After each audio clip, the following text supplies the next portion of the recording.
Head coach Derek Fisher was named the head coach of the WNBA's LA Sparks. He was introduced as the head coach earlier today. This opportunity to coach basketball, to work with some of the greatest athletes that play the game in the world, is not something that I'm taking lightly. And so the opportunity here, the responsibilities that are now on my shoulders and our shoulders, I'm taking them very seriously. They're not being taken lightly. I'm thankful, I'm grateful, and I'm gonna do the best job that I can possibly do to help us win a championship as soon as possible. Good luck to my man Fish. Now the Spurs sit near the cellar of the Western Conference and haven't started this poorly since 1996-97. Now they've lost 4 of the last 5. 3 of those losses have been by 30 or more. They host the Lakers tonight. Luke Walton, the head coach of the Lakers, spoke before the game. We possibly could see that. We'll see how the game's going. But, yeah, we're going to try to, as much as possible, have Lonzo and or Braun on the court. Luke, you have anything more from Ingram at this point? No, we're waiting to hear back. He got MRI. Just waiting to get some of those results read from the doctors and the information sent over to us.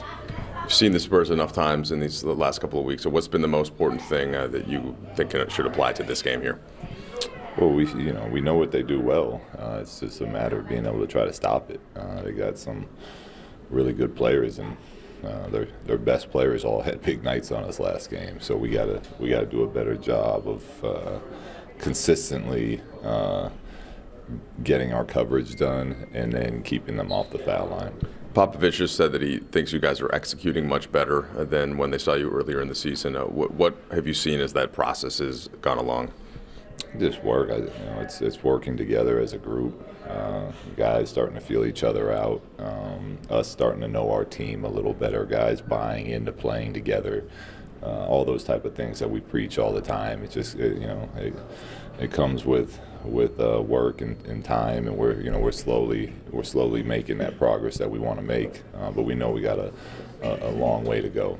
You started hard in the second half last game. Have you decided about this lineup, and if so, how did that grouping work? Hard. He had a big game down the stretch for us, but he was in foul trouble up to that, so we didn't really see how well it worked. But we're toying with a couple different things. We'll see if they start Cunningham again, or if they go back to what they were doing before, and then make the call. He could say The Lakers sitting at 15-9, and everything appears to be status quo for LeBron in LA. A handful of 40-point games. So far, the team has won 4 straight, and they are 13-4 since Halloween. But they've struggled to find a consistent second scorer. So the question I pose, who is the second best player on the Lakers roster right now? Smitty, starting with you. Well, skill-wise and potential-wise, it's got to be Brandon Ingram. And obviously, but I think Brandon Ingram's game just doesn't fit that perfectly with LeBron James. The guy who fits the best, I think, is Kyle Kuzma with LeBron James. But who's the most skillful and the guy the most potential, I think, is Brandon Ingram. But like I said, I think Kuzma's the guy who's going to fit because he's more of a catch-and-shoot guy. He doesn't waste time. He's a runner, and he plays off guys a little bit better. Ingram plays better with the ball in his hand. Looking at the leading scorers, of course, LeBron has led the team 18 times. You have Kuzma, who's led the team in scoring 4 times. Ingram, who you mentioned, only once. And shout out to Lance Stevenson, who's led the team in scoring 1 time as well. But it seems like we know LeBron's going to dominate it, but he doesn't seem to have the consistent help. Yeah, I think what they really don't know is who will be second, but it really cuts 2 different ways. So who's the most talented? I agree with you. It's Brandon Ingram, and that was the guy that coming into the year I really believed, and we've talked about this a lot, for the Lakers to be considered genuine contenders, he's the one who had to take a quantum leap forward. But if you think about who's having the most profound impact on their ability to win and lose games consistently, it's that guy, JaVale McGee, to a huge degree. It's the fact that they were able to get Tyson Chandler so that they've always got a defensive presence at center on the court. But for me, the guy that I count on and the one guy that I look at heading into the playoffs, that if I'm LeBron James, I think is going to be by my side and be significant, Josh Hart. That guy is a straight winner who can make shots. He can guard multiple positions. He's the kind of player that LeBron is really comfortable with in the playoffs. definitely improved his jump shot. We know that he didn't shoot it at a high clip at Villanova, but since he's gotten to the league, we saw him improve in Summer League, and we've seen him improve in the season. Yeah, I mean, you watched him at Villanova, you saw a winner. You watched him at Villanova, he basically played small forward, power forward for them. So here's a kid, whatever you ask him to do, and you can see he's a type of worker that gotten better at shooting the basketball. Griff said it best. He understands how to win and what it takes to win, and that's the one thing you got to love playing alongside of LeBron James. Speaking of playing alongside LeBron James, earlier in the week he mentioned that he would be in favor of the team bringing on a Carmelo Anthony down the stretch of the season. Now, when you hear him say that, of course, that's his guy. They go way back. But just looking at the fit on the court, is this something that the Lakers could make happen, Griff? Smitty, who was the guy you were closest to in the NBA? Favorite teammate that you played with? You know, I would probably say Dikembe Mutombo. So it's safe to say that you would be comfortable with Dikembe Mutombo coming to any team you're on? He's a better fit for the Lakers right now than Carmelo Anthony. It's incredible to me to think about the idea of taking the ball out of the hands of Brandon Ingram and Kuzma to bring in Carmelo Anthony. Now, LeBron James is a basketball savant.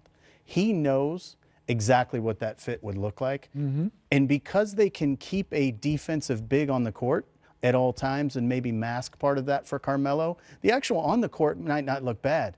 I just don't like what it could do to them in terms of regressing their young kids. Yeah, and I think so. And like you said best, I look at Carmelo and LeBron.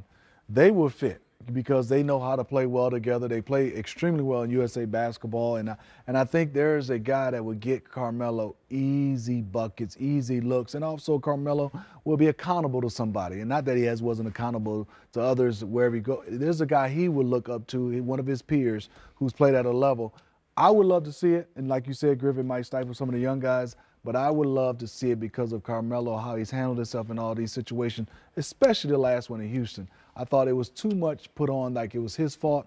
I would love to see Carmelo get this type of chance and play with the Lakers and get into the playoffs and have some good basketball, play some good basketball with LeBron. A lot of people say that Carmelo's made the scapegoat down in Houston, how that situation ended. Technically, he's still on the roster, so it'll be, will they trade him? Will they move him? Will he retire? Something will happen. Something's got to happen, but You got to think that Daryl Morey is looking at that as a trade chip at the time that he's able to push that button, which is post-December 15th. It's something really significant for them because that chip is something that might actually get them some depth. And again, I agree. I don't think Carmelo was anywhere near the issue in Houston. He was scapegoated to a huge degree from a media and social media perspective. I don't think the team did that to him. But I think it was created that it was somehow Carmelo's fault. This guy still has a lot of basketball left. So when I say I don't like the fit of him with the Lakers, it has nothing to do with whether or not he can play the basketball. It's just what it does to your other young kids. You mentioned social media. We got to take it to the gram. LeBron, always active, and he had a post, and they have him listed as a rookie tonight in the media guide. Or it might have been retired. Ooh. No, I'm just saying. Spurs might have a better chance to win, seeing the way they've been playing as of late, if he was retired at this point. This is one of the most revealing glimpses into a superstar that you will ever see. Reading everything. He read that right there. Yes.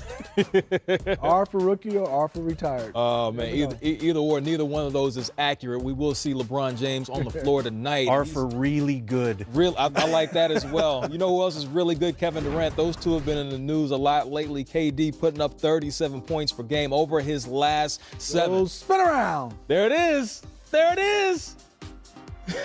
I don't understand, but apparently it works. Balance. Steve Nash used to do the same thing, but he would jump up and down and spin. It was all core strength related in his case. I think KD might just be having some fun. So far, the Warriors, they took an L at home against the Bucks. We talked about the Bucks extensively, playing this new brand of basketball, putting up a lot of threes. So far, we've seen them. I believe the record is if they make 16 threes in the game, they're 7-1 this season, talking about the Milwaukee Bucks. So they're definitely playing a different brand. This should be an up and down, entertaining, fan-pleasing game. You think? Well, they're second or third in the NBA right now in percentage of points from the three-point line. That's what I call the buttification of the Bucks. Buttification. The buttification of the Bucks. because last year's Bucks were 28th in the NBA in percentage of points that came from the three-point line.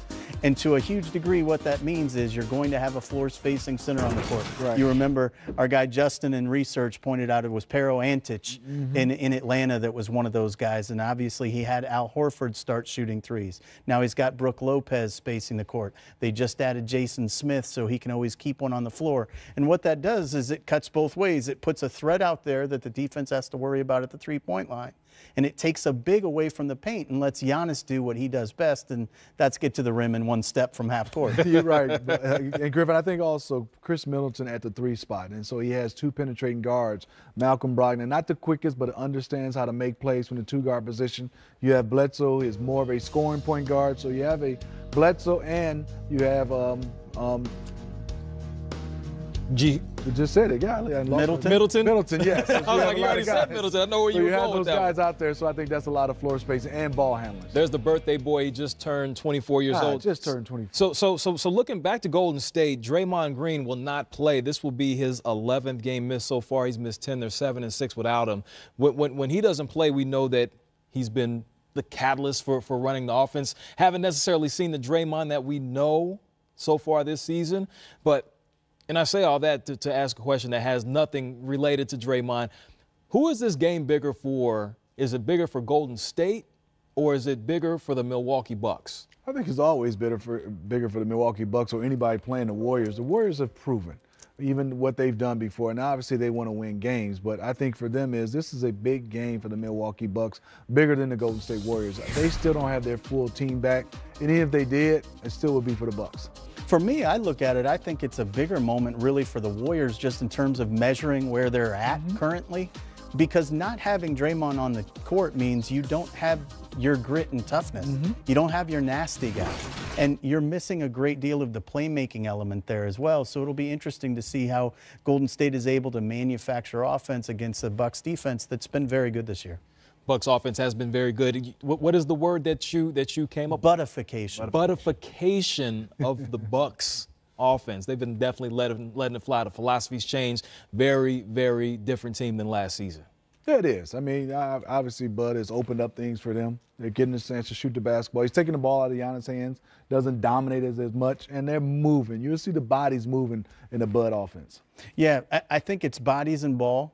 And from a passes standpoint, what's interesting, and you really see the impact of this floor spacing big, they're actually passing the ball less than they did last year, but they're radically more successful from an effective field goal percentage off the pass. So they're getting better looks and they're getting them easier than they have in the past. Definitely getting them easier. Listen, I can't wait to watch. I'm a fan of the game just like you two. That's a game I definitely will be locked into. Well, a team that I was locked into back in the day was the Heatles. Remember these two together? They called themselves Peanut Butter and Jelly. They won 2 championships together, but was he his best teammate ever? He being Dwayne Wade. We talk about it next.